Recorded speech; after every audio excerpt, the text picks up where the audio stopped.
Praise the lord. ఈరోజు దేవుని వాక్యము కీర్తనలు 51వ కీర్తన 2వ వచనం. నా దోషము పోవునట్లు నన్ను బాగుగా కడుగుము, నా పాపము పోవునట్లు నన్ను పవిత్రపరచుము. హల్లెలూయా, ఆమేన్.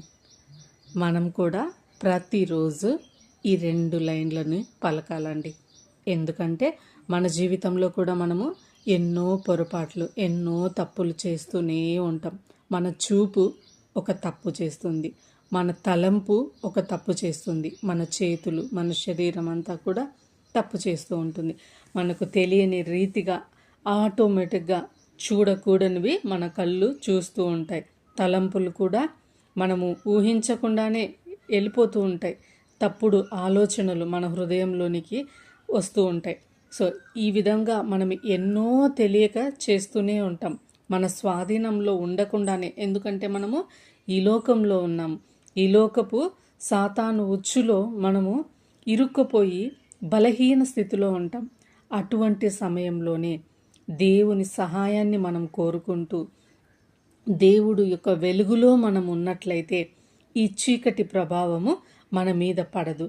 పైగా ప్రతిదినము కూడా మన పాపాలని మనము ఒప్పుకొని ఆయన రక్తంలో కడుక్కోవాలి. అప్పుడే వెలుగులో మనము జీవిస్తాం.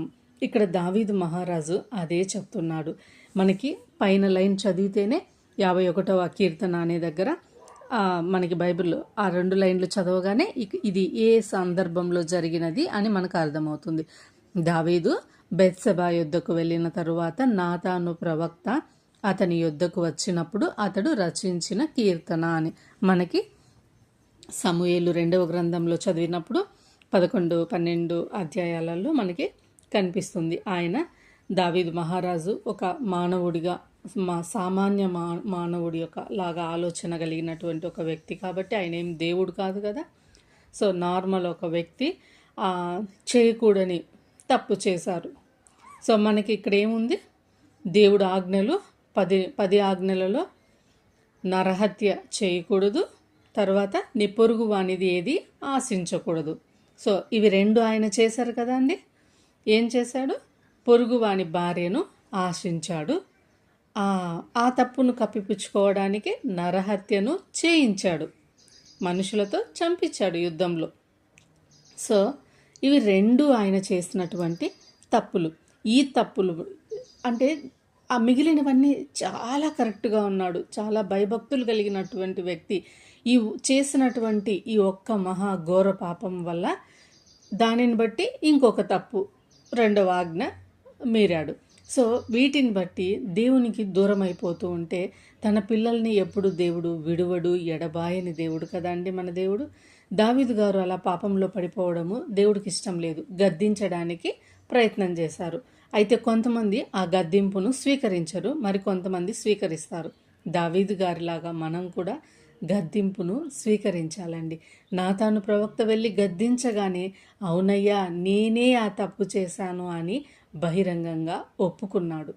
దేవుడు ఒప్పుకున్న వ్యక్తిని అక్కడికి వదిలేయలేదు, ఎన్నో పనిష్మెంట్లు ఇచ్చాడు.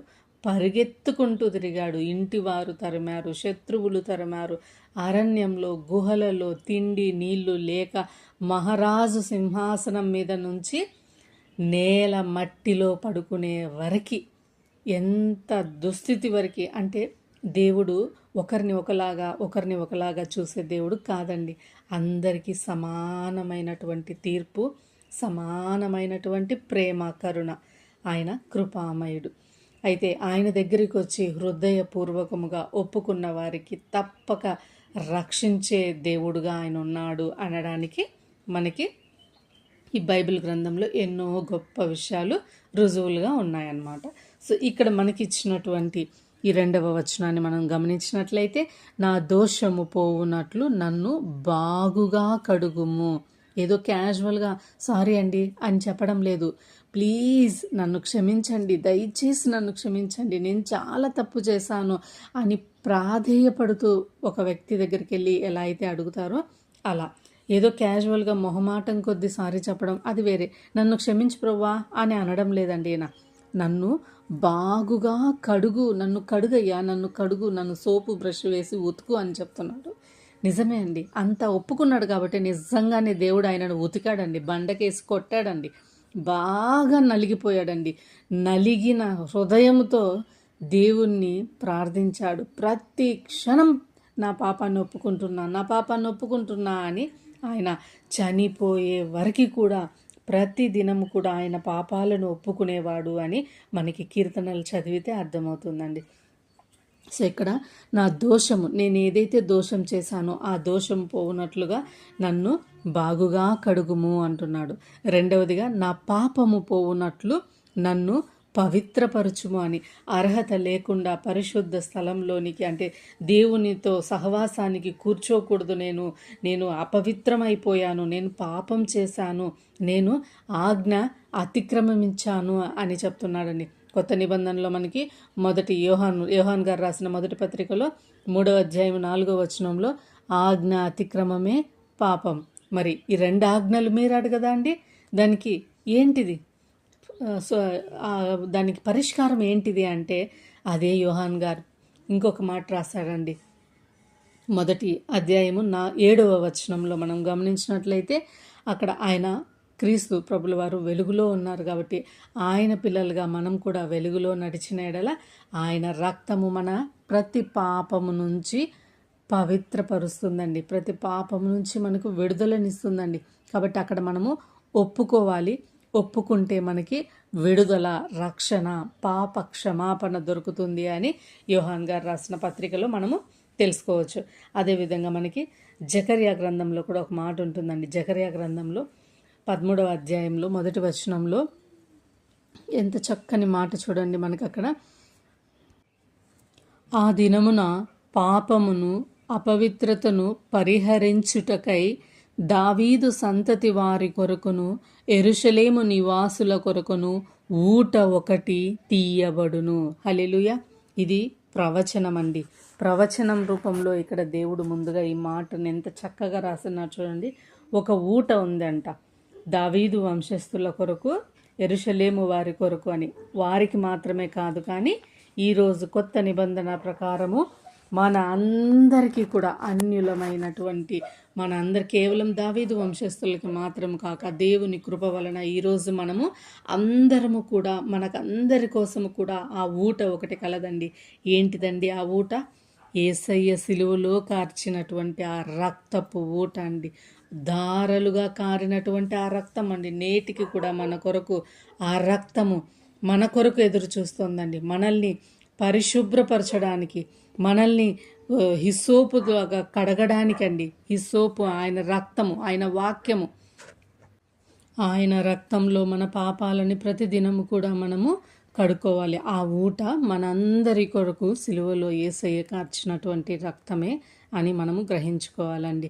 అదేవిధంగా యెషయా ప్రవక్త కూడా 1వ అధ్యాయం 18వ వచనంలో, ఇది మనకు తెలిసిన విషయమే, అక్కడ అంటే ఇశ్రాయేలీయులు ఒప్పుకుంటున్నారు, ఆ విధంగా మనం కూడా ఒప్పుకోవాలి. మా పాపాలు హిమములాగా మార్చయ్యా, తెల్లగా మార్చయ్యా, మా ఎలా ఉన్నాయంటే ఎర్రనిగా ఉన్నాయి, కెంపు వంటి ఎర్రగా ఉన్నాయి, అటువంటి మా పాపాలను మీరు హిమములాగా, గొర్రెబొచ్చులాగా తెల్లగా మార్చయ్యా అని మనం కూడా ఆ విధంగా మన పాపాలని, ఇదిగో ఇశ్రాయేలీలు ఒప్పుకున్న రీతిగా, దావీదు మహారాజు ఒప్పుకున్న రీతిగా మా పాపాలని బాగుగా కడుగుతండి, మమ్మల్ని ఈ యొక్క పాపము నుంచి విడుదల పొందేలాగా మమ్మల్ని పవిత్రపరచయ్యా, అది కేవలం నీ రక్తం ద్వారా అని మనం కూడా ప్రార్థన చేసుకోవాలండి. ఎందుకంటే యోహాన్ పత్రికలు చెప్తున్నారు, ఆజ్ఞాతిక్రమం పాపం. మనమందరం కూడా పాపం చేసి ఉన్నాము, దేవుని ఆజ్ఞలన్నింటినీ మీరి. అయితే అదే యోహాన్ గారు చెప్పినట్లుగా మనము వెలుగు సంబంధిల్లాగా ఉంటూ ప్రతిదినం మన పాపాలను ఒప్పుకుంటే ఆయన రక్తం మనల్ని ప్రతి పాపం నుంచి విడుదల చేస్తుంది, పవిత్రపరుస్తుందని. కాబట్టి దావీదు మహారాజు గారిని ఆదర్శంగా ఈరోజు మనం తీసుకొని, ఆయన ఏ రీతిగా తన తప్పులను ఒప్పుకున్నాడో, ఆయన ఏ రీతిగా తన పాపాలని ప్రతిదినము కూడా కడుగుకున్నాడో, మనం కూడా యేసయ్య రక్తంలో మన పాపాలని ప్రతిదినం కూడా కడుక్కుందామండి. పరిశుద్ధాత్మ దేవుడు మనల్ని ఆ రీతిగా నడిపించాలని కోరుకుంటూ, దేవుడి కొద్ది మాటలు దీవించి మనల్ని ఆశీర్వదించి సమాధానంతో నింపునుగాక. ఆమేన్. చిన్న ప్రార్థన చేసుకుందాం. మహాపరిశుద్ధుడు అయిన దేవా, నిష్కలంకుడా, మీకు వందనాలు, స్తోత్రము తండ్రి. మా కొరకు ఊటగా మారినారు ప్రభా. మీ రక్తాన్ని మా కొరకు దారపోసారు తండ్రి. మమ్మల్ని మీ రక్తంలో కడిగి పవిత్రపరుస్తున్నారు యేసయ్యా, మీకు వందనాలు, స్తోత్రము తండ్రి. ఇందుకు మేము చేసిన తప్పులను ప్రభా హృదయపూర్వకంగా మీ పాదాల చెంత వదిలిపెడుతూ తండ్రి మిమ్మల్ని వేడుకుంటున్నాం. మమ్మల్ని వెలుగు సంబంధంలాగా మార్చి మీ రక్తంలో మమ్మల్ని పవిత్రపరచమని వేడుకుంటూ ఈ చిన్న ప్రార్థన నజరేయుడు రక్షకుడైన యేసుక్రీస్తు నామంలో అడిగి వేడుకుంటున్నాం తండ్రి. ఆమెన్.